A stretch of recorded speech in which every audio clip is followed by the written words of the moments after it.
Hi, I'm Kathy. Thanks for watching the final video in the Working for Wonka How to Write a Business Plan series. In this video, we're going to go over the executive summary, which you know from earlier videos is the first section of your business plan, but the last section that you want to write, and that's because it's the synthesizing of all the sections of your business plan condensed into some easily digestible, easily understood nuggets. So I want you to think of this as similar to when someone pitches a movie in Hollywood. They write what's called a movie treatment. 1, maybe 2 pages. It's basically a matter of paragraphs. They have to take that into a studio and pitch the entire idea for a film. So think about that. It's an hour and a half or a 2-hour movie with multiple plot twists and turns, with characters that all have character arcs, and you know the writer of that movie thinks every one of those plots and arcs is very important, but they all get weeded out and just the key strategic elements of that movie go into the movie treatment. Think of your executive summary as the movie treatment for your business plan. So what's going to go into it? You're going to cover your business description, position and market, accomplishments to date, financial highlights, and future milestones. Now that may already be sounding to you like it's way too much information to cover in a page or a page and a half, but it's really not, because the backup for that information you've already written out in the other sections of your plan. So let's start with the business description. You're going to take a little bit from the business description you've already written, and you're going to answer kind of the who, what, how of what this business is about. For example, we're going to stay with the how to build a better mousetrap example. And for HBBM, their business description in the executive summary might read something like this. How to Build a Better Mousetrap, Inc. is a consumer product company launched by successful entrepreneurs and retail veterans Tom and Jerry. HBBM's goal is to redefine the mousetrap industry by expanding the distribution into non-traditional channels of trade and by bringing a new category of consumer to the table.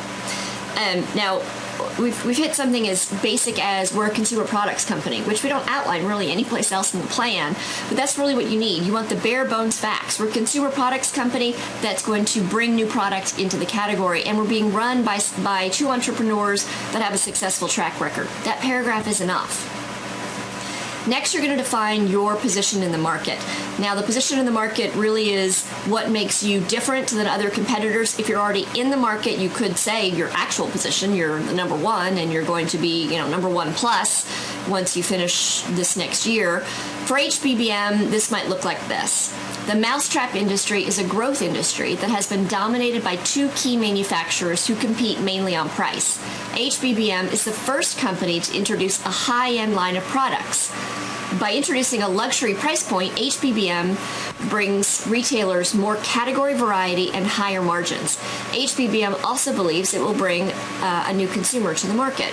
So 2 things have happened here. 1, we have defined the market size. We said it's a growth industry. You could drop actual numbers in there. It's a $23 million industry with a consistent 3% year-over-year growth if you wanted to. You don't need to get much more detailed than that.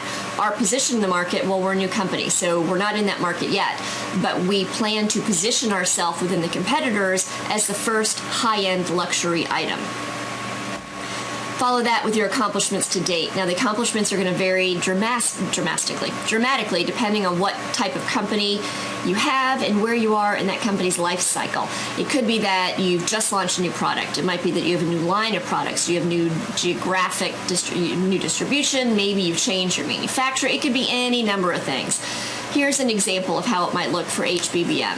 Since its launch 6 months ago, HBBM has identified key vendors and negotiated exclusive relationships with these vendors. We've secured patents on all parts of the mousetrap that define our unique selling proposition. We've also closed the sale with our first retailer, Cats R Us, securing end cap placement and 2 promotional windows. So that really is kind of a hodgepodge of accomplishments, but it's a fine look at what a new company might have. We've got our manufacturing, we've got our vendors in place, we've got unique, exclusive relationships with them. We've secured our patents, and we've also got our first deal. Your accomplishments to date are going to be very specific to your business. I'm just trying to give you a little bit of a look of what it might be based on the other things that we've put in our marketing plan. Financial highlights will be very specific to your business. Maybe I would want to put for HPBM what that first sale is and what our expected margins will be. Financial highlights might be the loan that you've secured. It might be better terms that you've negotiated with a vendor. It might be margin growth year over year. I'm not going to give you an example of this because financial highlights are financial highlights. Whatever it is that's good about your company should go into a short paragraph in this section. And then last is your milestones. So what is it that you're going to be doing over this next year? This business plan is the plan for the next year or for the next 3 years. Most likely just for the next year. Are you launching new products? Are you securing X number of vendors? Are you expanding into new countries? What are you going to do over the next year? An example of what that might look like for HBBM is HBBM plans to have national distribution by spring 2012. So I would be assuming then that we're only maybe in the Northeast. And so by the end of spring of 2012, we'll be national. In the fall of 2012, we'll be introducing the first ever mouse trap that seasons, cooks, and serves rodents after trapping. This patented technology is set for approval by the FFDA, that's the Feline Federal Department of Agriculture, by summer 2011. With the addition of this never-before-seen technology, HBBM is poised to reach the $2 million milestone by the 2012 holiday selling season. Very clear milestones. We expect to have a new patent. We then expect to have a new product launch, and that's going to give us an expected revenue of blah. That's what you should be writing for your own executive summary to help you stay on track. These are the milestones, these are the goals, this is what we're looking for. You could also put milestones that you have just reached if you wanted in this area. If you're writing this plan for investors, your future milestones are particularly important. And that's your whole executive summary. As you can see, it really is, it's those 4 or 5 points, a paragraph each, and that paragraph shouldn't be a page of a paragraph. It's a few sentences in each paragraph, just knocking down, nailing the points, and you're done. Not only are you done with the executive summary, you are done with your business plan. Congratulations. It's been an enormous amount of work, I know.